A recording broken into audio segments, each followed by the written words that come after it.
طيب بسم الله. الانبوتس او المدخلات، خلينا افهمك المدخلات بكل بساطه وبالراحه خالص. دلوقتي ده ديفلوب مبرمج وعامل ابلكيشن، والابلكيشن ده فيه صفحه تسجيل دخول زي اللي انت شايفها بتاعت يوزر نيم وبس. وده يوزر عاوز يدخل على البيج، او بمعنى الصح لو عاوز يدخل على ابلكيشن او موقع الويب بتاعك. دلوقتي هو مطلوب منه ان هو يسجل حاجتين، هما اليوزر نيم وده اسمه، ويسجل الباسورد وده مثلا ارقام. دلوقتي نسترجع اللي احنا خدناه ونربط الاحداث. دلوقتي خدنا الداتا تايب وخدنا الفاريبلز، فاحنا عرفنا مثلا دلوقتي هعمل ايه. انا كمبرمج في الوقت زي ده هعمل ايه؟ هخزن اليوزر والباسورد اللي هيدخلهم فين. تقول لي سهله، اليوزر هنخزنه في سترينج نيم، هنعمل متغير نيم اسمه سترينج ونخزن جوه اليوزر نيم، والباسورد هنعمل متغير ونسميه مثلا باسورد ونخزن جوه الباسورد. اقول لك عظيم. ازاي بقى البيانات بتاعت سترينج وبتاعت انت دي هناخدها من اليوزر؟ ده بقى الانبوتس في سي بلس بلس. الانبوت في لغه سي بلس بلس هي سي ان. كلمه سي ان، السي جايه من سي بلس بلس والان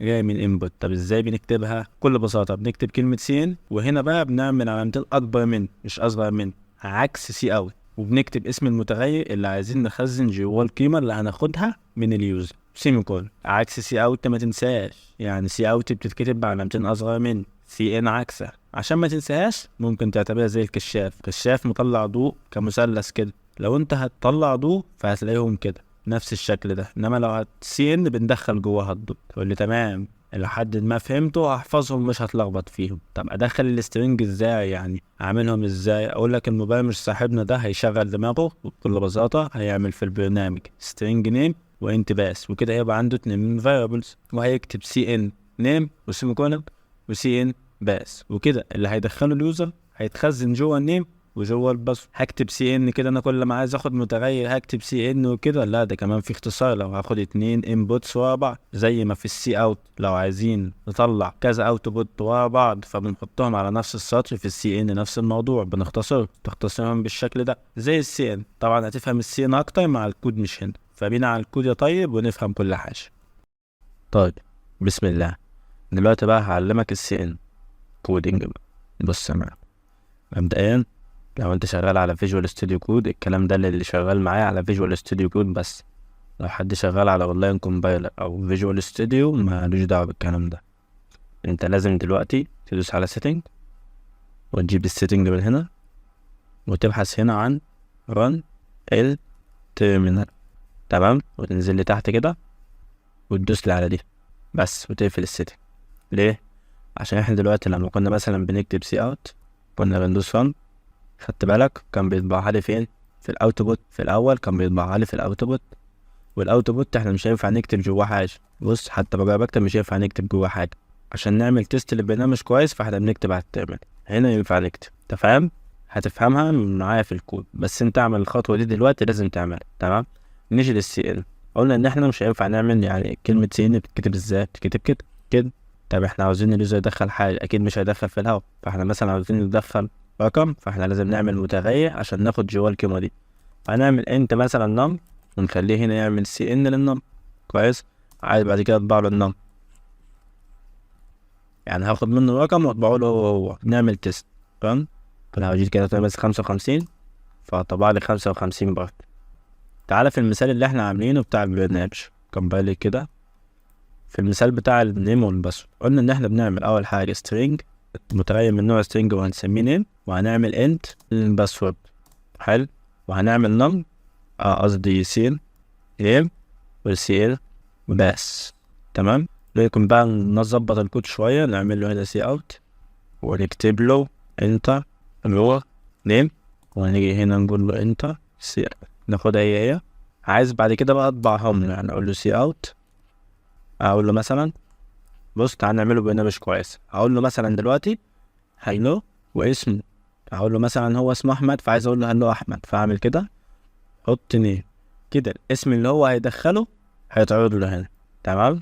وبعد كده عايزك تنزل سطر تقول لي هو كده، تروح حاطط لي هنا بس وتكتب له يو بس. تمام. احنا كده عملنا ايه؟ هيشتغل البرنامج. هنروح اول حاجه طبع له انتر نيم، فهيدخل اليوزر الاسم بتاعه. بعد كده هنقول له انت الباسورد، دخل الباسورد بتاعك فيدخل الباسورد.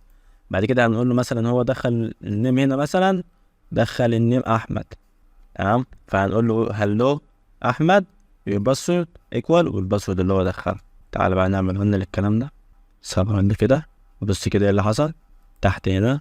قال لك انتر يور نيم، فانا مثلا هكتب نيم طه ماشي وادوس انتر، فقال له انتر يور باسورد، يعني تقول له 1 2 3 مثلا ده الباسورد بتاعي، وادوس انتر. قال لي هلو طه الباسورد بتاعك كده، الباسورد بتاعك 1 2 3 8 وهكذا. تمام. دي حاجة بسيطة كده عشان تفهم السي ان. تعال اديك مثال تاني وبرنامج كويس، والبرنامج عبارة عن ايه؟ ان اخلي اليوزر يدخل لي رقم 5 9 10 اي حاجة، واطلع له جدول الضرب بتاع الرقم ده. ازاي؟ بص دلوقتي احنا عاوزين ندخل رقم، فهنعمل متغير ونسميه نم، هاته كده. وبعد كده هخليه يدخل الرقم ده، اقول له مثلا الاول اكتب له انت نم كويس. بعد كده هاخد منه رقم بقى، فاقول له سي ال نم. طب بعد كده عاوز اعمل سي اوت للرقم ده في 1، بعد كده الرقم ده في 2، بعد كده الرقم ده في 3. ازاي؟ بص بقى. هقول له اول حاجه سي اوت النم اللي انت دخلته ده، النم ده فيه 1 حلو، وهكتب له مثلا هنا كده عشان يعني ايه نجمل الكود اكتر. فاعمل له كده واجي هنا اكتب 1. انا هنا عملت ايه؟ انا خدت منه النم تمام. بعد كده اقول له رقمك ده في 1 بيساوي كذا، واخدها هي واقول له في 2 واطلع له الناتج، واعيد بقى انت فاهم، واكمل كل ده. هاخد دي كوبي 3 في 4 5 في 6 بس كده.